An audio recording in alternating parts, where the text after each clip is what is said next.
I know the last few days have been difficult to deal with in many ways because we get used to a lot of the world's problems happening far away from our homes, and now we're being forced to do away with many of the normal things we enjoy for a little while here.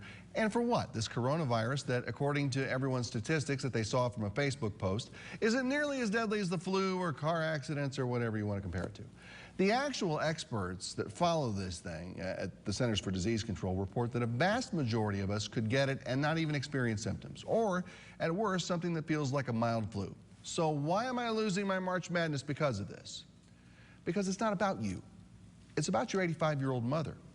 It's about your retired neighbor who has emphysema, who might get this coronavirus from you, and it's much more dangerous for them, and dangerous for a local healthcare system that could be completely overwhelmed in a hurry if the rest of us don't take the right precautions now. Local leaders have been talking a lot about this, and our Leah Doherty has more. Is this going to happen? It's going to come to Lubbock. It's going to come. Dr. Cook says the key to stopping the spread of the virus is what's known as social distancing. If you're infected, we don't want you in the clinic. We don't want you at the hospitals. We don't want you at the mall. Meaning, instead of walking into the doctor's office full of people, call and ask your doctor about getting tested before you go out in public. The unique thing about this one is our immune system hasn't seen this virus before, and that's why it's affecting us so severely.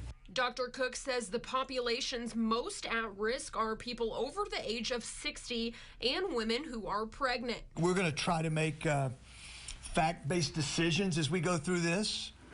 We want to use common sense, but we want to always make sure that we're well informed. As the virus starts to spread across the state, city leaders say the systems they have in place are to keep our community safe. There will be tough decisions that need to be made soon in this community. Not everybody's going to be happy about it, but we got to think best of what's best for the individual and our community as a whole. Leah Doherty reporting the key words from the mayor: common sense. Wash your hands. If you're healthy, avoid sick people. If you're sick, avoid healthy people. I'm not sure how that common sense then leads one to buy 50 rolls of toilet paper, but here we are, and here's our Emily Harrison with a look at this sudden urge to hoard things. I know last night my sister went to the store and said there was maybe 3 packages of toilet paper left on the shelf. Mounting frustration over empty shelves where hand sanitizer, toilet paper, and hand soap used to be. Totally out of it, where Walmart has their headquarters. Now, is that not ridiculous? It's causing United Supermarkets to put a limit on how much one person can buy. We are seeing people come and buy and want to buy larger quantities than what they really need.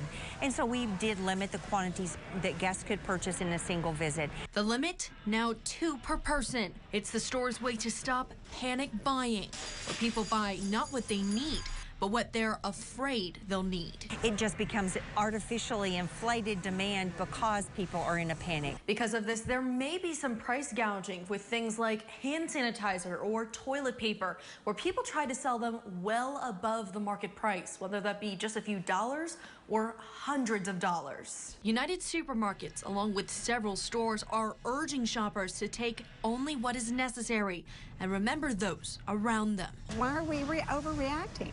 We didn't buy all of this toilet paper when the flu came out, and we're taking flu shots, and we're still dying. There's not any cases of coronavirus here in West Texas, and don't know that there ever will be, but it's always better be prepared than not be prepared.